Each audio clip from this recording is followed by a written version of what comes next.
Hi viewers, అందరూ బాగుండరా? Welcome back to my channel Veena Sudesh. ఈ పొద్దు నేను చేస్తూ ఉండే రెసిపీ మటన్ కర్రీ. మసాలా నూరుకొని ఇట్లా ఒకసారి మటన్ కర్రీ ట్రై చేయండి. కర్రీ చాలా బాగుంటుంది, స్మెల్ కూడా ఉండలేదు. మటన్ ఇష్టం లేకుండా ఉండేవాళ్ళు కూడా ఈజీగా తినేస్తారు, అంత బాగుంటుంది కర్రీ. నేను ఈ పొద్దు వచ్చి రాక్ సంగటికి చేస్తూ ఉన్నాను, అందుకే ఇట్లా ఫ్లోయిగా కర్రీ చేసుకొని ఉన్నాను. మీరు కన్సిస్టెన్సీ కావాలంటే చేంజ్ చేసుకొని కూడా చేసుకోవచ్చు. మీలా ఎందరికీ మటన్ కర్రీకి మసాలా నూరుకొని చేస్తే ఇష్టమవుతుందో నాకు కమెంట్ చేయండి. అట్లే నేను చేస్తూ ఉండే మటన్ కర్రీ లాస్ట్ వరకు స్కిప్ చేయకుండా చూడండి. మీకన్నా ఇష్టమైతే కన్నా ఒక లైక్ చేసేది మాత్రం మర్చిపోవద్దండి. నేను చేస్తూ ఉండే మటన్ కర్రీ అన్నంలోకి కానీ లేకపోతే రాక్ సంగటికి కానీ చాలా బాగుంటుంది. ఇంట్లో ఉండే మసాలాలే యూస్ చేస్తూ ఉండేదాన్ని. ఇంకా కిడ్స్ కూడా పెట్టవచ్చు. కిడ్స్ కూడా స్మెల్ లేకుండా ఉంటే చాలా లైక్ చేసి తింటారు. ఇట్లా ఒకసారి ట్రై చేయండి. ప్రాసెస్లోకి వెళ్తే నేను ఇక్కడ 1 kg మటన్ తీసుకొని కర్రీ కట్ అని చెప్తే వాళ్ళే కట్ చేసి ఇస్తారు. ఇట్లా స్మాల్ పీసెస్గా క్లీన్ చేసి మటన్ పక్కన పెట్టుకొని ఇక్కడ ఒక 50 grams వరకు సన్నెరగడ్డలు తీసుకోండా.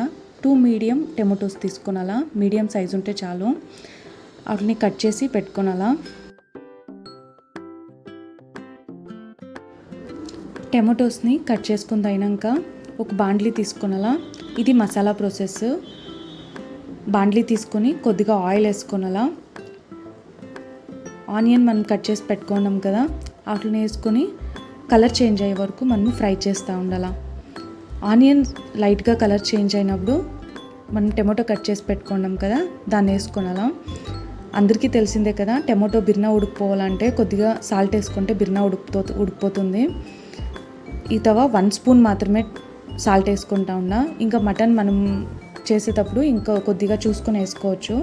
1/2 స్పూన్ టర్మరిక్ పౌడర్ వేసి ఇట్లా కలుపుకొని టమాటోలను ఉడికించుకోవాలా. టమాటోలు బాగా మెత్తగా ఫ్రై అయిపోయాక మసాలాస్ వేసుకోవచ్చు. నేను ఈ మసాలాస్ యాడ్ చేసిస్తాను. మసాలా పొచ్చివాసన పోతే కనుక కర్రీలా చాలా టేస్టీగా చాలా బాగుంటుంది. ఈ 2 tablespoons కొరియాండర్ పౌడర్ వేసుకుంటా ఉండా. అట్లే గరం మసాలా 1/2 స్పూన్ వేసుకొని మటన్ మసాలా వస్తుంది కదా, అది 2 స్పూన్స్ వేసుకోనాలా.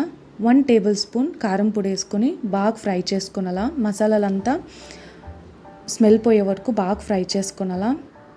ఇది మనం ఫ్రై చేసిండే మసాలా రెడీ అవుతుంది. మసాలాలంతా స్మెల్ పొచ్చివాసన పోయే వరకు ఇట్లా ఫ్రై చేసుకోనాలా. అడగంటకుండా ఇట్లా నీట్గా తిప్పుకొని చేసుకోనాలా. వన్స్ మసాలాలంతా ఫ్రై చేసుకున్నాక స్టవ్ ఆఫ్ చేసుకొనిడాలా.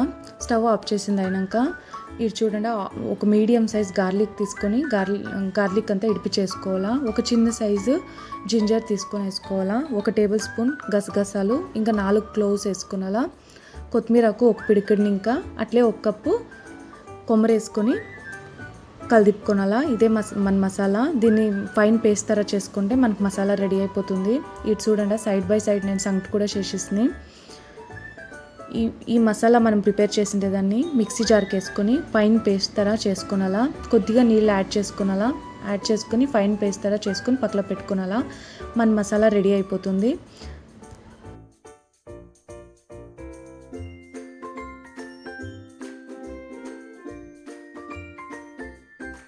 నెక్స్ట్ కుక్కర్ పెట్టుకొని దాంట్లో కొద్దిగా ఆయిల్ వేసి ఇలాచి 4 వేసి చూడండి, ఒక మీడియం సైజ్ చాలా చిన్న టొమాటో తీసుకొని దాన్ని ఇట్లా కట్ చేసుకొని ఫ్రై చేసుకునేలా. దీని నుంచి మటన్ స్మెల్ వచ్చేలేదు మనకి.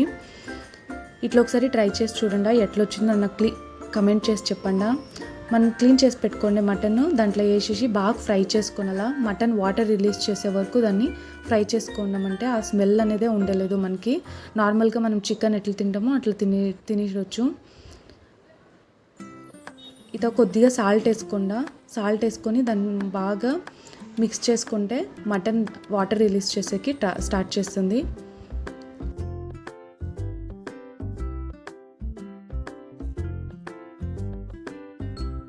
మటన్ని బాగా ఫ్రై చేసినాక వాటర్ అంతా రిలీజ్ అయినాక మనం ప్రిపేర్ చేసి పెట్టుకున్నాం కదా మసాలా, దాన్ని యాడ్ చేసి కన్సిస్టెన్సీ మనం మీతో అడ్జస్ట్ చేసుకోవచ్చు.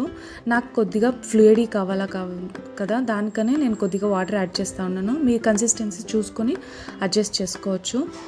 ఇట్లా మసాలా అంతా అడ్జస్ట్ చేసుకున్నాక సాల్ట్ ఒకసారి చెక్ చేసుకొని 8 విజిల్స్ వరకు పెట్టిడండి. 8 విజిల్స్ వచ్చినాక ప్రెషర్ అదంతా ప్రెషర్ అంతా పోయే వరకు ఇడ్చిడండి.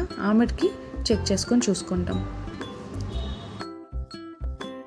మటన్ కర్రీ విజిల్ వచ్చే లోపల రాక్ సంగటి కూడా రెడీ అయిపోతూ ఉంది.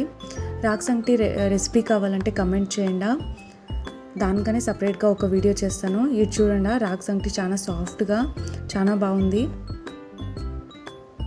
ఒక లైక్ చేసేది మాత్రం మర్చిపోవద్దండి. Please do like, share and subscribe to my video. రాక్ సంగటి కూడా రెడీ అయిపోయింది. దాన్ని సైడ్లో పెట్టుకొని ఇంకా మటన్ కర్రీ చూడాలా. మటన్ కర్రీ ఆల్రెడీ రెడీ అయిపోయింది.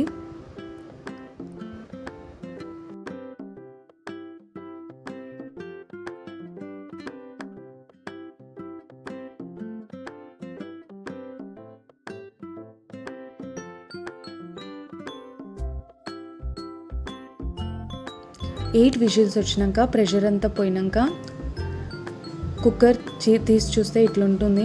ఇదంతా మటన్లో వచ్చిండే ఆయిల్ అనండి. నేను సపరేట్గా ఆయిల్ వేసింది కొద్దిగానే, కానీ ఇది మటన్లో రిలీజ్ అయింది ఆయిల్. దాన్ని ఏం నేను తీస్తలేదు, దాన్ని అట్లా ఏదంటా ఉన్నాను. ఇప్పుడు కన్సిస్టెన్సీ మనకు కొద్దిగా మందుగా కావాలంటే కొద్దిగా రౌండ్ షేపు మందుగా అయ్యే వరకు ఉడకబెట్టుకోవచ్చు. ఇట్లా మటన్ కర్రీ రెడీ అయిపోతుంది. ఈ మటన్ కర్రీ మీకు ఇష్టమైతే కనుక ఒక లైక్ చేయండి, షేర్ చేయండి, అట్లే సబ్స్క్రైబ్ చేసుకోండి నా ఛానల్కి. Thank you so much for watching. ఇంకా చాలా వీడియోలు నేను అప్లోడ్ చేస్తూనే ఉంటాను, ఇట్లే సపోర్ట్ చేస్తూ ఉంటాను. Thank you so much.